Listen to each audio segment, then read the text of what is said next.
Hey everybody, welcome to the Going Ballistic podcast. I'm Ryan Kleckner and I'm here with Jason. Hello, everybody. Good to be back. We've had a long time since the last podcast. I feel like I've started the last few podcasts that way. But I just moved into my new house, so thank you everybody for your patience. And I'm taking the rifle building and videos and everything very seriously. I actually now have a dedicated space. So if it's a little echoey in here, I apologize. I haven't got it furnished yet, but I now have a semi-studio for podcasts and videos and things like that. So maybe that'll make more happen. No promises. But anyway, glad to be here. How you doing, Jason? I am doing well. I'm in the middle of moving, so I haven't caught up with you yet. Why did we pick this time of year? Well, the last time I moved, it was in the middle of summer, which is even worse. Yeah, in Phoenix, for sure. For sure. All right, well, we left off our last podcast finishing your build. So, your precision rifle AR-15 build. I think we made it through the entire thing. It was just now a matter of seeing if it actually worked and didn't blow up. Yes, it worked and it worked well. So when I took it out to sight it in and shoot it, at first I was a little aggravated. The first, I'd say, 50 rounds, it was not shooting the groups I was expecting. And we were kind of assuming that maybe the scope needed to settle or whatever it was. But after 50 rounds, everything Well, what came. scope did you choose? I have the Vortex HST. Okay. So, but after 50 rounds, I was able to shoot. My last two groups were a 3/4 of an inch group. The bullet holes almost touched each other. So, I'm actually kind of disappointed in that. And that it shouldn't have taken a 50 round break in. It's not the end of the world, but when you're dealing with the quality of the barrel you're dealing with, break-ins should kind of already be done. So I'm kind of hoping it was ammo. I mean, didn't you change ammo? That first 50 rounds was that a different ammo? I did. So I bought the match grade ammo, which I think shot worse than the Spire Point ammo that I have. It didn't seem to hold as good a groups. The Spire Point is the Hornady 55 grain. Yes. Yeah, I think we've talked about it before, but in case we haven't, I think I turned you on to that ammo. I cannot believe how accurate and how inexpensive that ammo is. If you're looking for cheap, accurate stuff, get the Hornady 55 grain. They call it a Spire Point. It's kind of a soft point bullet.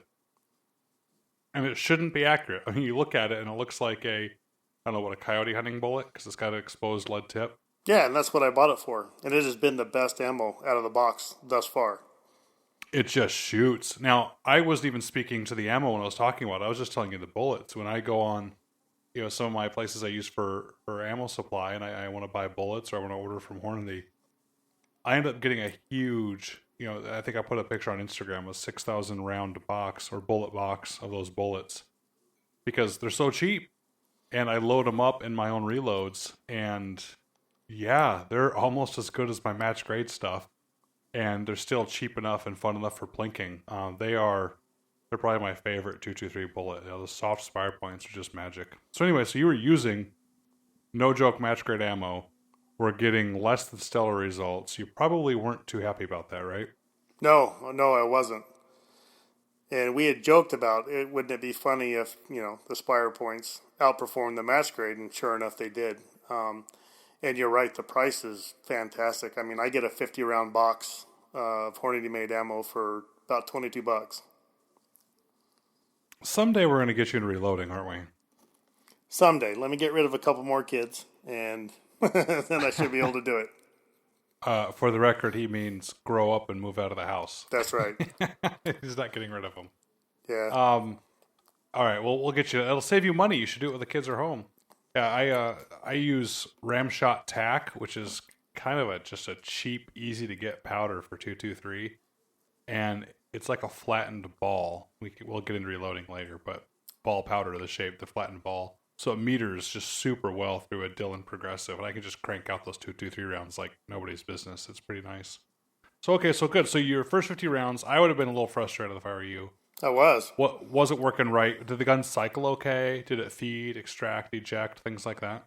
Oh yeah. I adjusted the gas port, got everything dialed in, and at first I was shooting and I thought, okay, I probably couldn't do better than a baseball at 100 yards.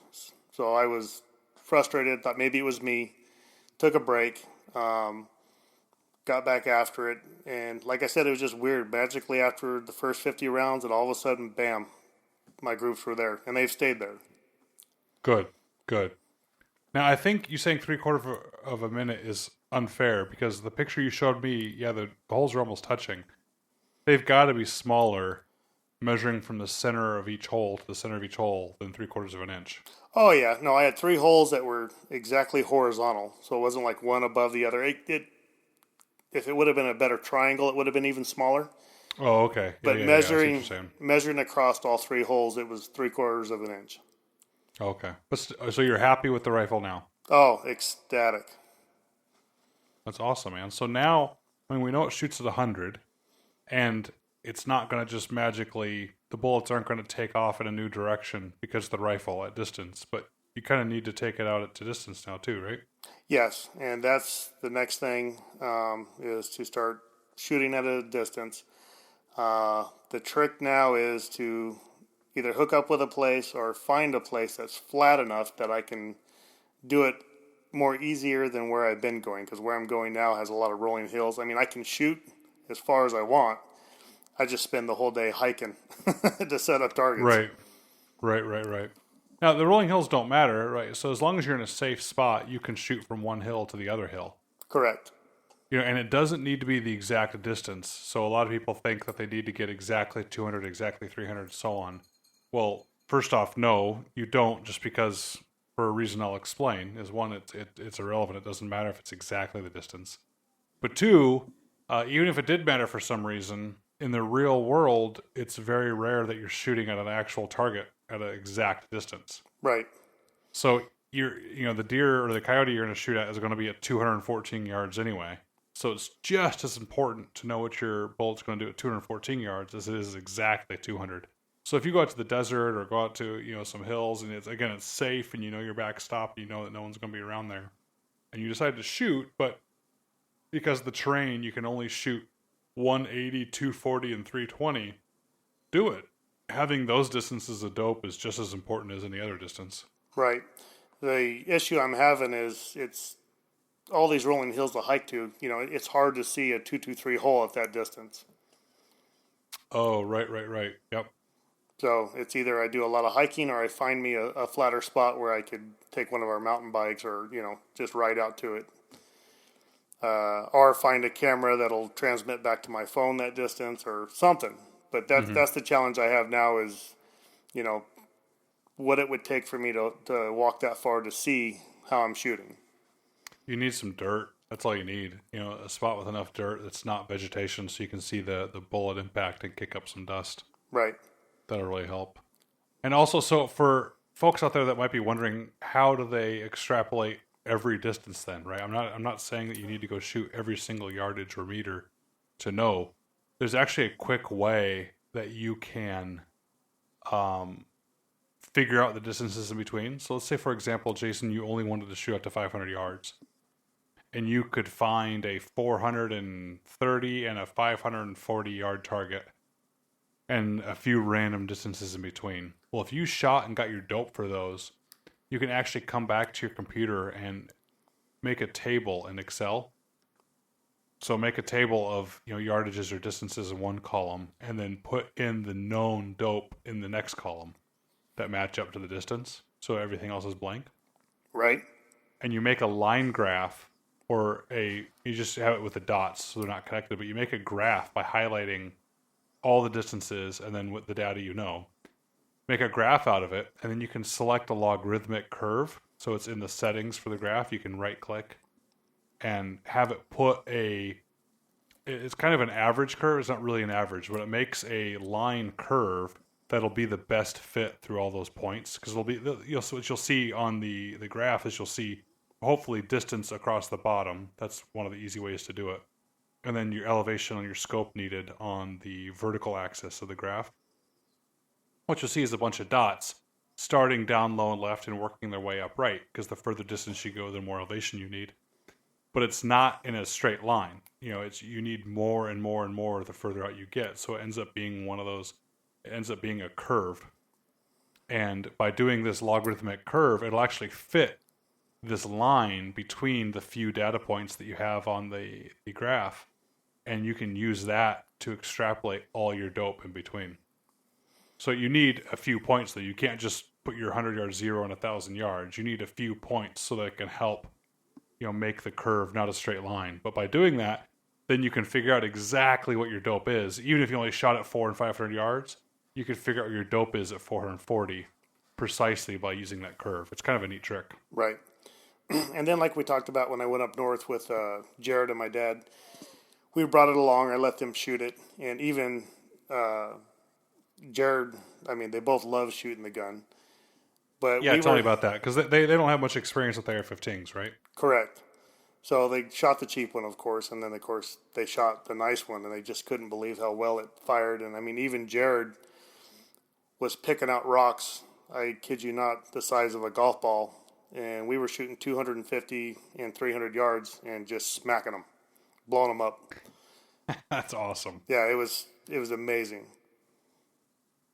So I put it in my book, and I've talked about it here, I think, how much I loved my SPR, or my Mark 12 in the military, which is essentially what you have. It was an accurized AR-15. And one of the things we used to do when they'd bring us out breakfast in the morning to the range, yes, that's how spoiled we were. They'd bring us breakfast. They'd bring like a to-go bin full of hard-boiled eggs for us, in the morning. I would take the hard-boiled eggs out to 200 yards and line them up, and that's exactly what I do. So we're definitely related. I thought that was fun to try and hit something that small, and maybe not every time, but the most of the time you could hit them and explode them. Just something about a heavy, accurate 223, because there's no recoil. You can almost watch the bullet impact through the scope as you're shooting it. It's really kind of cool. Oh yeah, you could. It was awesome. So naturally, I've got my dad all excited. He wants an AR-15 now. Nice. So now, for AR-15s, you kind of caught an AR-15 bug, right? Not too long ago, you didn't have any, and now you have a bunch. So are you going to go buy any more, or are you going to build all your AR-15s now? Well, I think I'm stuck on building them. I've really enjoyed the process. It's a very gratifying and a fast gratification thing. It's once you have the parts, it goes together very easily, more easily than I thought when we first started this. And the results have been fantastic. And it's hard to compare because we started with the Bushmasters, and not yeah. and not to knock the Bushmaster for what it is, but no, they're the budget starter rifle. Yeah. But it's amazing comparing what I've built to what I've started with. And I almost giggle at them now because I would never buy another Bushmaster now. Oh, come on. No, I honestly, I don't think I would. I think it's great that all the kids have one, but... So here, if I offered you a Bushmaster for $200, you probably would pass it up, wouldn't you? Because you'd rather have your own.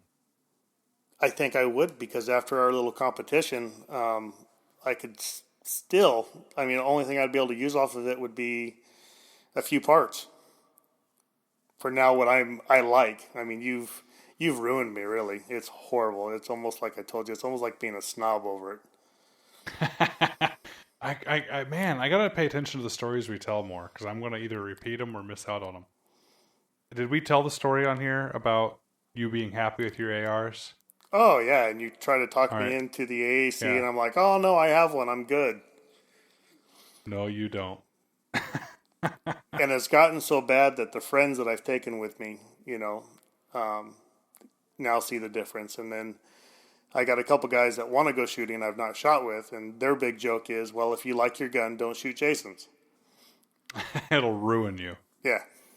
That's funny.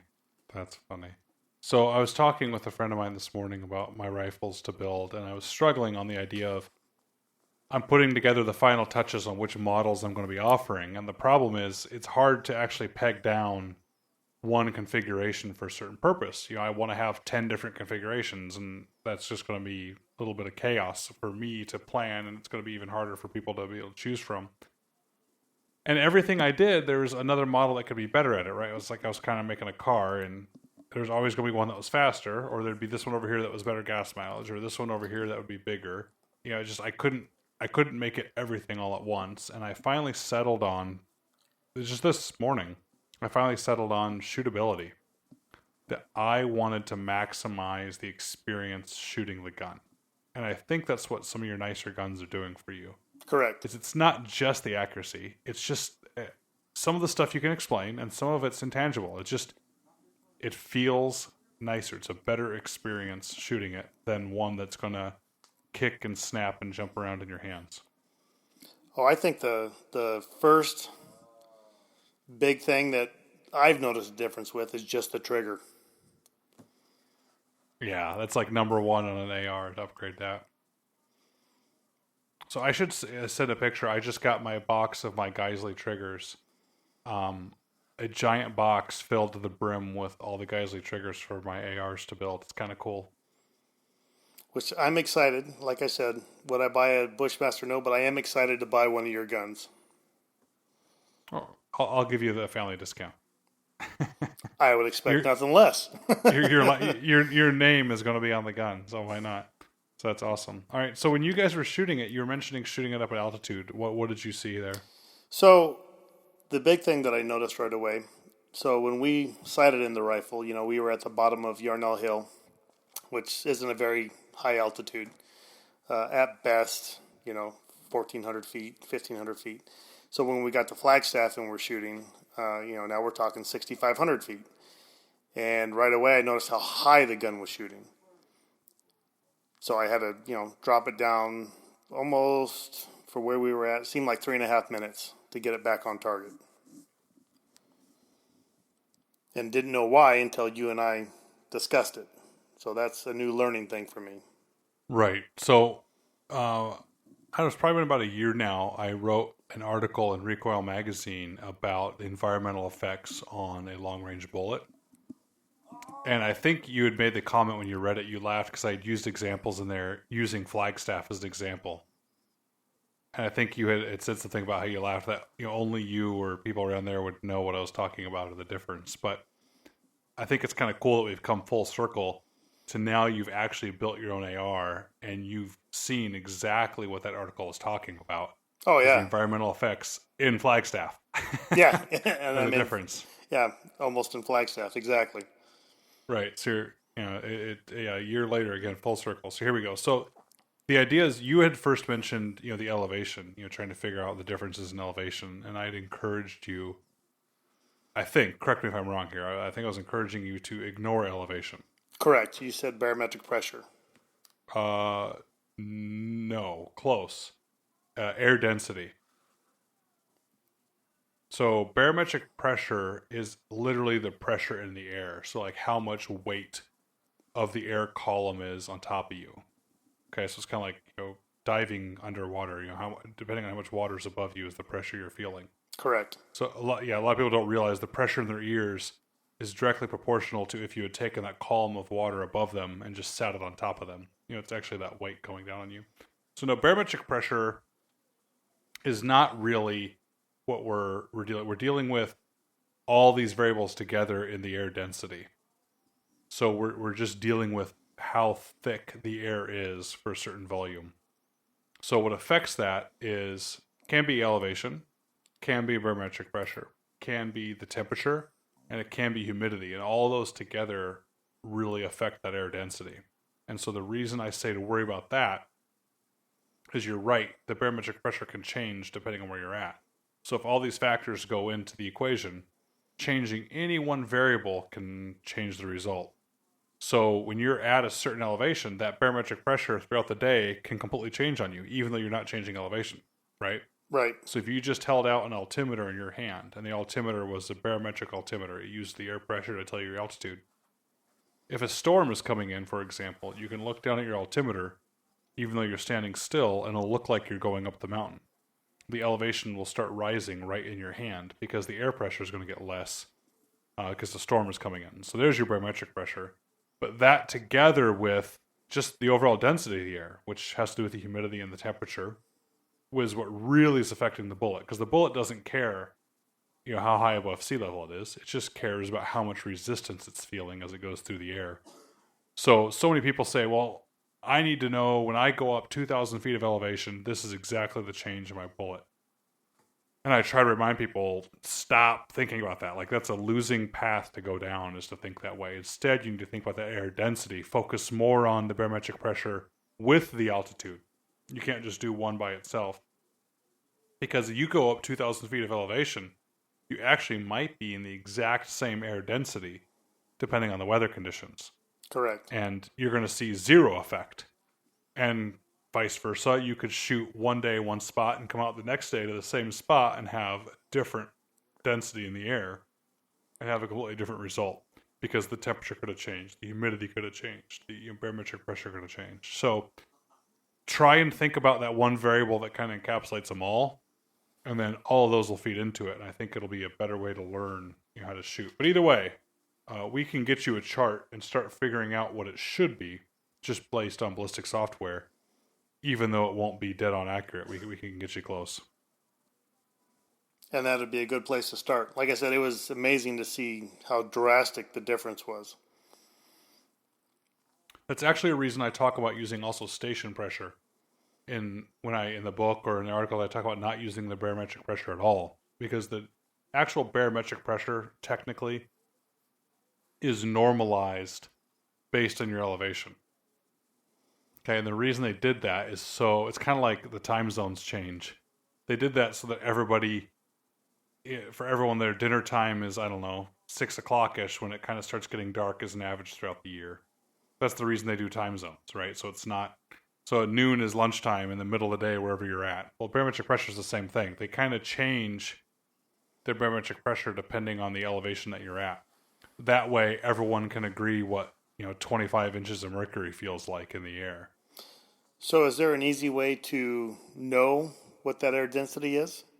Is there a website? Did you go to the Weather Channel? How would someone look that up? Yeah, just the Weather Channel. Pull out your iPhone. You pull out your weather app on your iPhone, it'll tell you everything. If you use some ballistic software, they'll actually have that set in the settings. It'll search the internet for you and pull the information so you can check it out. Even just checking the day before, even not getting up to the minute information, is better than nothing. Right. You know you're going to go to Flagstaff tomorrow. Go ahead and look at what the weather forecast is going to be, and it'll give you, just adjusting for that, even if it's not accurate, you'll still be much closer than if you never adjusted for it at all. So when you look up something like this, you're actually looking at what the air density is? Well, no, you're going to have a hard time finding that information. But what I'm saying is you need to think about it like air density. Okay. You need to not think about it like, I'm going higher elevation, I better see what the elevation change is. It's like, no, if you do that, you're always going to be wrong. Or eventually you'll be wrong because you'll forget another variable. You need to stop and ask yourself, how thick, how dense is the air going to be where I'm at? And all the factors that go into that are elevation, barometric pressure, temperature, and humidity. Conversely, humidity is the only one that's backwards. So most people would think that higher humidity means denser air because there's more moisture in the air. But it's actually opposite. So higher humidity means less dense air. So make sure you know exactly the variables you're looking for. But yeah, you can figure it all out. So that's why you had a difference, and I'm glad you saw it firsthand because you can work for it next time. So I want to know about another rifle, though. For people that were following along, you and I got into a competition about who could build the cheapest rifle that still functioned while following some specific rules that we came up with. That's right. Just price alone, I got you. Yep. And one of the reasons is I just found some really good deals. But the other reason is I knew I was going to give up my gun. I didn't want it. And I was willing to make it as obnoxious and ugly as possible just to win. Whereas you wanted your gun. So, yeah, you wanted to win and be cheapest. But even if you lost, you at least wanted to have a rifle that you wanted to keep. Correct. So, how did you find the parts? What did you look up? What did you use to find most of the components? So I started just a general search, and then I started with doing like Burnell's, Palmetto State, the well-known websites, and then Right. um I found a couple that were almost imported overseas, and I kind of tried to stay away from those if I could. Yeah. Um, just one, I didn't know them, I didn't trust them. I was able to hook up with the guys at like Tactical. They actually had some gas blocks they were getting rid of. They had a bin full of them. They happened to have two blim lowers when I was in there talking to them, so that worked out for me. But yeah, all in all, the gun that I built turned out great. It is so fun and so lightweight to shoot. It is a blast. Yeah, everyone likes that gun now more than your other guns, right? Just Oh because yeah, it's novel. Yeah. yeah. Well, so my secret for finding the cheap parts was using one website. That's slickguns.com. It is a kind of a firearms and ammunition search engine in and of itself. It searches for the parts already based on the deals, and it'll even break down like the price per round for ammo. So if you go to Slick Guns, and right at the top, the banner has a bunch of menu options. You get all deals, handguns, rifles, shotguns, ammo, accessories, parts.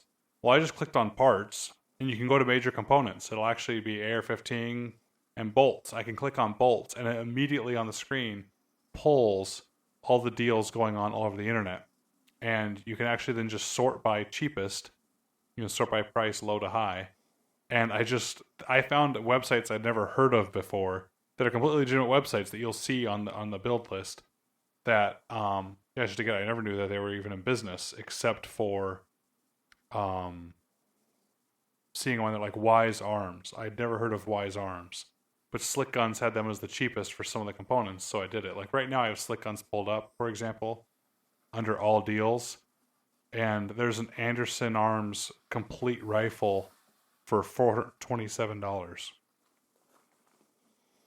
So I never would have known to look at Sportsman's Guide for that deal, but Slick Guns, again, kind of gathers all the deals together, so I think that's kind of cool. Well, Oh I did a no. write-up. Go ahead.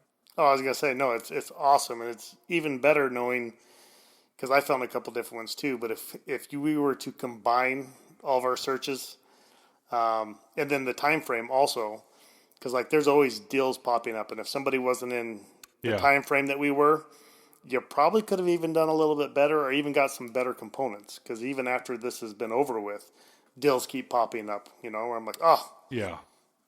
Well, the election made AR-15s cheaper. We were guessing it was going to make it more expensive, but we were right, wrong. So I put a write-up together, a better summary of our competition, and Jason's going to get me some better pictures of his rifle so I can share those too. I was going to give the website, like normally I've been telling people to go to the goingballisticpodcast.com website and just putting in a / the podcast number. So since this is episode 15, you could do goingballisticpodcast.com / 15, like 15. And it'll get you all the notes for the show, but I'm slowly learning about social media and websites, and it only makes sense that I send people to a website that has other products too. So eventually I'm going to phase out that podcast only website, and I'll be sending you just to the website with the rifles. But I'll put a link on Facebook to the contest summary, which has a nice little graph I made that's easier to read that shows your and I's build with each component, what the cost was, and a link to every single component so somebody could follow along exactly to the build. So that'll be cool. yeah, it will be cool. It's neat because there were so many people who knew about the contest. They're like, oh, you'll never do it for under 5. Nobody can do it under 5. Yeah, that's what we both thought for sure. And how cheap did you get? You got $449.69. Right. And I got $378.54, which means if mine met the accuracy standards, I won. Correct. Which And I believe it did. it did, yeah. So talk to me about yours. How did yours shoot? It shot great. I shot it at let's see, I have some pictures, but I shot first at 25 yards, and I would say easily it was barely over. If it was over an inch, I'd be shocked. It was within an inch. And then I moved out to 50 yards and kept everything, probably within a baseball with that cheap little red dot. So, yeah, I was super happy with it. Yeah, I think my red dot's actually broken now. I was looking at my rifle the other day in the safe, and I think the switch literally fell out of the red dot. But it made it through the test. That's all that mattered. So I posted a video of mine being shot. We'll just have to trust Jason. But I knew Jason would accuse me of cheating if I didn't put a video up of it. So I actually just set my iPhone up and shot the 2 magazines and showed how it cycled through each one. And I'm updating the podcast page, still on the podcast website, that I'll put a link to it that'll go to the write-up, and I'll have my pictures there, Jason's pictures there, and like that nice chart I talked about, and I'll even have that video. You can click it, and if you really want to watch me crank out 60 rounds through an obnoxiously ugly and cheap rifle, you can follow along if you really want to. So, I'm not keeping mine. I'm getting rid of my rifle. And I'm getting rid of it in a contest that I posted on Facebook. And it didn't have much traction until a few days ago. Up until a few days ago, it only had a couple people entered. Now I think I have like 25 entries, which still is pretty good. Nice. What it is on Facebook, if you go to my public page, facebook.com, just search Ryan Kleckner. At the top of the page, I pinned the post with the contest. And the idea for the contest is it talks about our competition. It talks about the contest for the free giveaway. It gives some pictures of it. And it says that to enter, you have to either write a review of my book. And no, I didn't say good review, just an honest review of my book. That's one way to enter. Or you can donate $20 to the Sua Sponte Foundation. And so 25 people have done one or the other and have commented on the post. And the contest ends on December 15th, 2016. So middle day, December 15th, I'm going to use some software that allows each comment to be an entry into the contest. And I'll pull a random winner. And once they give me their FFL, where they want it shipped to, I will give them my El Cheapo obnoxious rifle for free for following along. So that's pretty cool. That's awesome. Yeah, I did more than 2 mags on mine. After I sighted it in and shot it, then I took 3 full mags and basically blazed it through there as fast as I could. And it did great. And I think right now we have probably right around 400 rounds through it and still no hiccups. So why do you like it so much? What's your favorite part about it? To be honest with you, probably because I'm not afraid to just beat the ever-living piss out of it because I built it so cheap and it's so light, and I don't know. It's a lot of fun just to throw some cheap ammo through and just shoot and have fun with it. Yeah, you don't have to like care at all. It's kind of cool. Yeah, it is. And you don't have to make apologies for it. You don't have to feel like, oh, I wish I had more money for this handguard or that handguard. You could just, it was cheap because it was fun, and so there you go. It's kind of cool. Well, all right, man. That's awesome. I hope that somebody is happy for winning the disgusting rifle I built. Good for them. If you guys don't mind, we'll get into some questions. I've had a plethora of questions come in for the podcast, and I realized how many there were that I can't possibly cover them at all just in this podcast. Maybe I'll hold a special live Q&A where I'll answer these questions and take some more. But I had a lot. I had 4 questions come in about the differences between some chambering. So like the 223 versus 556 and 308 versus 762. So 4 different emailed questions on that, was kind of cool. Well, they also want to know about the other 223 chamber, the 223, what I always called is the Wylde, but Jason, you've called it Wylde. Correct. And I was trying to Google which is the right way to say it, and depending on which website you look, they say one or the other is right. So I have no idea, but it's Wylde. It's the gentleman's last name who came up with it. So Wylde 223. Well, so Rupert wrote in asking the difference between all three of those, and so 223 Remington is the commercial version or commercial round. The 5.56 NATO is the military version of the or similar round that was made based off of that. And the difference is the rounds actually have slightly different dimensions themselves. So if you look at the SAMI spec drawings, I think right in the shoulder angle is a little bit different. Now the chambers themselves in that part are actually the same dimensions.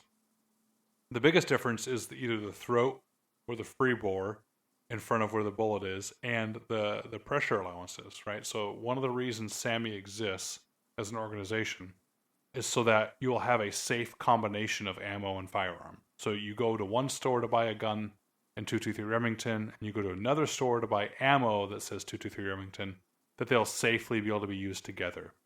So a lot of people think that when they submit a cartridge to SAMI, that SAMI somehow tests it and comes up with all the numbers. No, it's just whatever the designer says is the safe pressure limit is what everyone then will agree to make their firearms that tough or that strong to be able to withstand. So the reason you never shoot 5.53 into 223, or you should never, is 5.56 is a higher pressure cartridge. You can do it the other way around, but putting 5.56 and 223, you run the risk of having a bad problem with your gun. Now, I think I've done it a few times. Doesn't mean you should, and it's definitely not recommended. So the 223 Wylde or the 223 Wylde was an attempt to make a chamber that could handle both, like the 5.56 NATO chamber, but then also have the free bore closer to the 223 so it's better for accuracy. So that 223 Wylde or 223 Wylde is not the same as just having a 5.56 chamber in that it can shoot both. It's the same for pressure, but you can also get some better accuracy out of it. So if you have a chance to do it, do it. I'm going to be making my rifles, I think, in that chambering, just because I like the results so much. A couple of people asked the difference between 308 and 7.62 NATO, asking if there's either a similar difference, I don't know if that's right, similar difference, or what the safe combination is. And the 308 one is opposite on two accounts. One, it's opposite or different in that the differences between the 308 and 7.62 are not enough to worry about. So SAMI actually lists 223 and 5.56 as one of their unsafe combinations on a list of unsafe combos. The 308 and 7.62 is not listed because they're so close, it's actually irrelevant which one you use in which gun. However, if you did want to worry about it, ironically, the 308 is more pressure than the 7.62 NATO. So that's the other way it's opposite, is the civilian version of the round is actually the higher pressure round. So feel free to shoot 7.62 in a 308, but shooting 308 in a 7.62 technically could show some problems, even though it's not listed as an unsafe combination. So I hope that answers your question, guys. Edward and Kyle both had the question about the 308. So another one of my buddies, who will remain nameless to not embarrass him, was asking actually about 308 and 300 Blackout, because he wanted some subsonic stuff.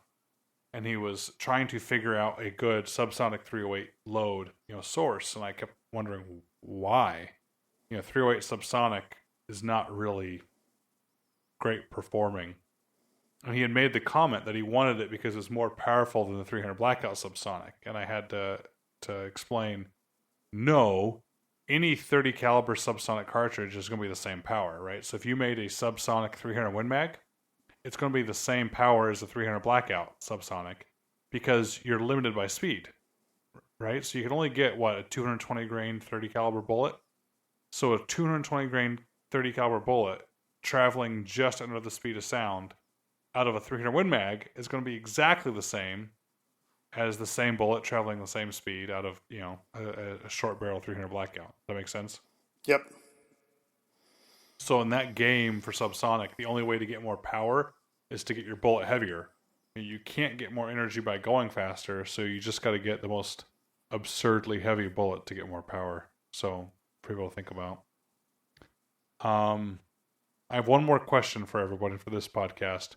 Because Bob wrote in and asked a few, so I guess Bob didn't get one question. He snuck in a few of them. His first one was, what is the pocket of the shoulder? Because I talk about, having the buttstock firmly in the pocket of a shoulder. I have no idea. When he asked me that, I went, dang it.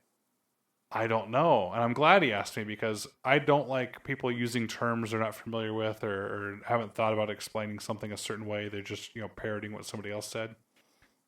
And this is one of those cases where I did that, and I didn't realize it till Bob had asked me. I don't know, Jason, what's the pocket of your shoulder? Well, for me, it's where it's the most comfortable. My shoulder, when I shoot it, it's not going to hurt. Right. So to me, it's the spot where the spot where the buttstock naturally kind of rests. It's kind of in the middle, between kind of where the muscle of the shoulder moves and it dips in a little bit before it comes back out to your chest. But I don't know. It's one of those things that I think I got caught just repeating and calling it what everyone else calls it without even knowing what it means. So in the advanced book, I'll take some time to figure out how to describe the best place to put it, as long as you promise me that you don't use it, that information, meaning you use what works best for you, not what works best for me. So that was one of his questions. Yeah, I think it'd be almost alignment. I mean, if you do any kind of shooting, you learn right away, as a kid. You get it too close on the chest, you're going to have raspberries and you're going to be sore.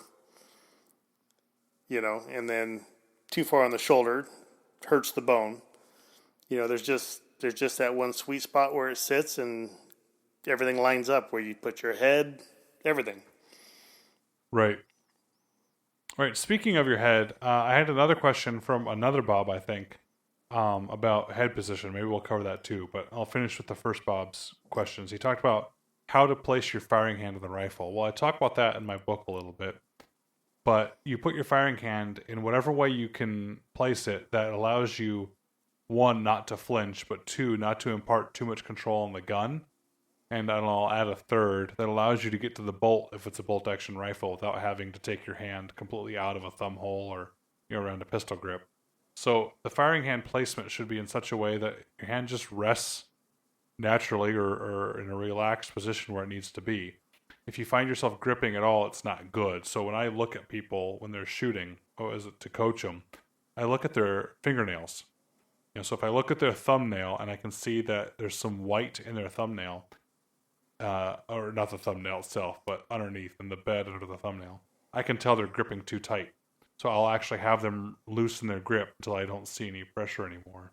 So whichever way you don't torque or control the rifle too much, because a flinch on a hand that is completely gripping the rifle will be driven right through the rifle, which is Bob's third question is, how does he get rid of a flinch? Well, the only way to get rid of a flinch is practice, honestly. But here's some tricks that'll maybe help you practice. One, do what's called a ball and dummy drill, where you load alternating regular ammunition and then dummy rounds. You can use just an empty piece of brass if you want, if your gun will feed it. It's best to have a buddy do this for you so you don't know what the order is.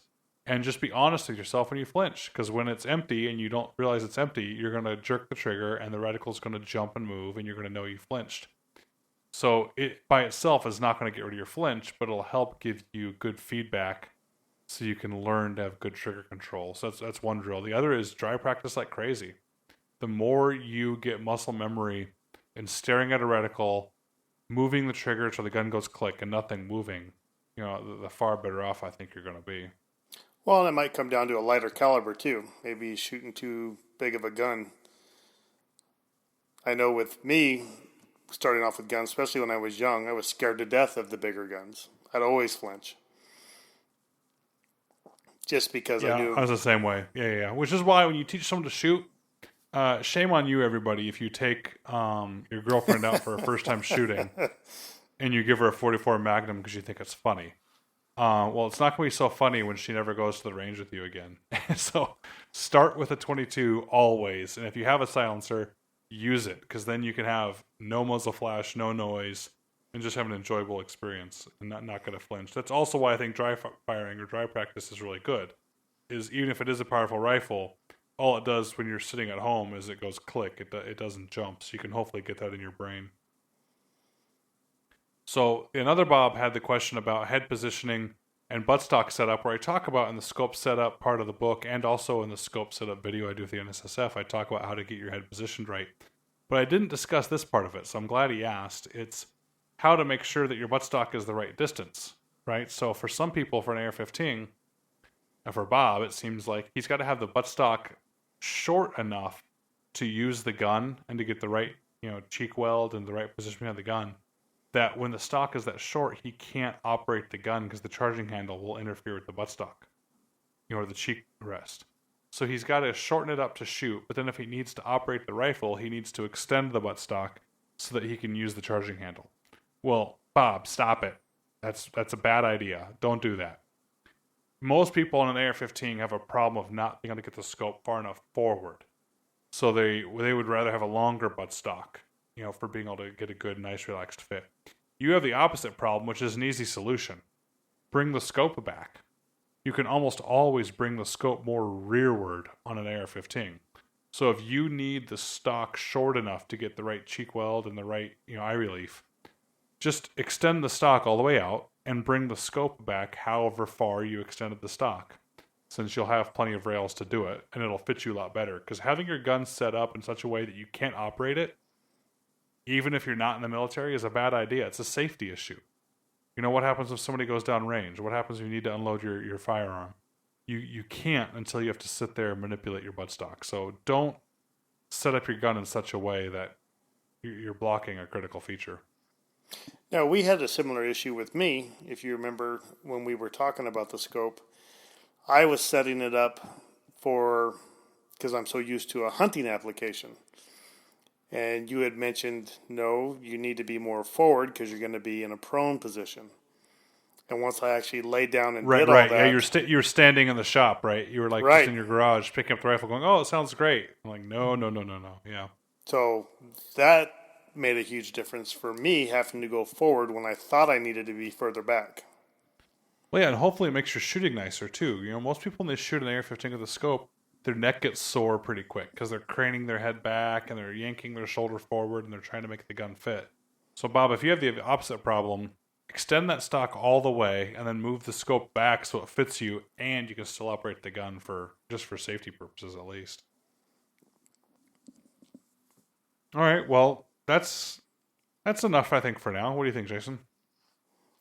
It feels like so long. It's like we have so much we still have to talk about. I know we do. I'm taking notes. I have questions about annealing. I have questions about holdovers through 300 blackout subsonic. I have stuff like that. We can talk more about my rifle builds that are coming out. I'm kind of excited about some of the barrel choices I'm going through right now to test them and vet which barrels are going to go on my rifles. It looks like for the AR-15 side of the house, I'm going to have one model or at least one class of AR-15s that's going to be the precision rifle class. So the SPR Mark 18 style. I'm going to make a middle class, which is just going to be a standard, quote-unquote, carbine assault style rifle. Something that you would, an all-purpose AR-15. So just extremely high quality. Go ahead. Instead of a gray room, what color is your room going to be?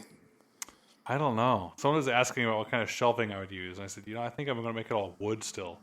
I'm a sucker for, wood and leather and that kind of stuff. So we'll see. Hopefully with the videos it'll look nice.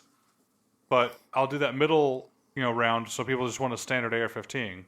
But then I will do the lightweight one. I decided I'm just going to do the actually not crazy expensive, but lightweight rifle for people that want, a wife, a girlfriend, or a child, or to shoot, or even just have one slung across their back out on the ranch all day and forget that it's there because it was so light. So I think I'll offer that too. So I'm excited to see how those come out. I hope you guys keep following along for it. That'll be a neat thing to announce and have out there. And also, when I do that, the new rifle company's website will actually house all of this. So the podcast will move over to there, my books, articles, things like that. So at least you have one spot to shop for it all and check it out. So I have one question before we go that I've been wanting to ask. Shoot. Do you notice a big difference shooting from a bipod to, say, bags? Without a doubt. Man, you're letting people know you haven't read my book yet. Well, I'm almost through it. Oh, okay, good.